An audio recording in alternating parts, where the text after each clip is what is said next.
Hello friends, आज की हमारी जो कहानी है उसका नाम है देखा इंद्रधनुष। वर्षा थमी तो हाथी घूमने निकल पड़ा। अचानक उसकी नज़र आकाश की ओर गई। वह चूहे के बिल के पास गया। हाथी ने चूहे को आवाज़ लगाई, अरे भाई बाहर तो देख, इंद्रधनुष निकल आया है। कितना सुंदर लग रहा है, कितना प्यारा इंद्रधनुष है। चूहा पलक झपकते ही बाहर निकल आया। आसमान में सतरंगी इंद्रधनुष को देखकर वह खुशी के मारे चिल्ला उठा। उसने हाथी से कहा, वाह क्या बात है, काश मैं भी तुम्हारी तरह लंबी चौड़ी कद काठी वाला होता और एक झटके में तुम्हारे गाल चूम लेता। हाथी ने हवा सूंड में हिलाते हुए कहा, इसमें कौन सी कठिनाई है, ये लो, अपनी इच्छा पूरी कर लो। मेरी ये 10 फीट की सूंड कब काम आएगी।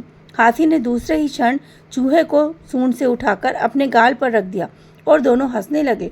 चूहे ने इंद्रधनुष की ओर देखते हुए हाथी से पूछा, एक बात तो बताओ, ये इंद्रधनुष प्रतिदिन क्यों नहीं निकलता।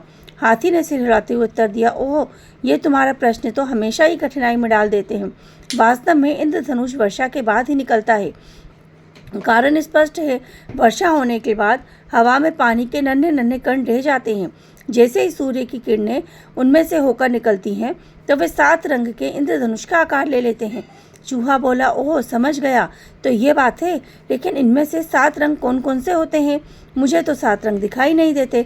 हाथी ने हंसते हुए कहा, तुम पिद्दी भर के तो हो। अरे 7 रंग तो हैं, मुझे तो अपनी आँख से नहीं दिखाई दे रहे। इंद्रधनुष के 7 रंगों को देखने के लिए दूरबीन लानी पड़ेगी, लेकिन मुझे इनके रंग पता हैं। पहला लाल, दूसरा नारंगी, फिर पीला, हरा, नीला, आसमानी और बैंगनी रंग होता है। आया समझ में। चूहा सिर हिलाते हुए कहने लगा, समझ गया, लेकिन यह पश्चिम दिशा में ही क्यों निकलता है। हाथी ने हंसते हुए कहा, आज तो तेरा दिमाग खूब चल रहा है। सही बात तो यह है कि सूर्य के ठीक पूर्व दिशा में ही यह दिखाई देता है। सूर्य का प्रकाश बूंदों पर पड़ने से, सूरज की ओर खड़े होने से ही हमें यह इंद्रधनुष दिखाई देता है। सुबह पश्चिम में और शाम को पूरब में समझें। चूहा सिर हिलाते हुए बोला, समझ गया। हाथी ने कहा, आसमान में दिखाई देने वाला इंद्रधनुष प्राकृतिक है, तुम चाहो तो कृत्रिम इंद्रधनुष भी देख सकते हो। चूहा बोला, वह कैसे। हाथी ने बताया, किसी फव्वारे के पास जाओ, सूरज की ओर पीठ करो और यदि फव्वारे के पानी को में फैलाव होगा तो तुम्हें सूरज की विपरीत दिशा में यानी पश्चिम में छोटा सा इंद्रधनुष दिखाई देगा। वह इंद्रधनुष पानी से गिरने वाले झरने के पास भी हम देख सकते हैं, लेकिन यह सूरज और पानी की बूंदों के बीच स्वयं सही स्थान पर खड़ा होना होगा। चूहे के कान खड़े हो गए। वह समझ गया कि यह कृत्रिम इंद्रधनुष को देखने के लिए थोड़ा परिश्रम करना होगा। तभी हाथी ने घात लगाती हुई बिल्ली को देख लिया। बिल्ली चूहे पर झपटने ही वाली थी कि हाथी ने चूहे को सचेत कर दिया।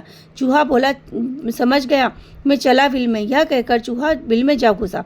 बेचारी बिल्ली हाथ मलती रह गई और उसने हाथी को घूरा। हाथी ने सूंड में पानी भरा और बिल्ली के ऊपर छिड़क दिया। पानी से तरबतर बिल्ली उल्टे पांव भागने लगी। तो आया समझ में बच्चों आपको कि इंद्रधनुष कैसे दिखता है, क्यों दिखता है और कहाँ दिखता है। राधे राधे।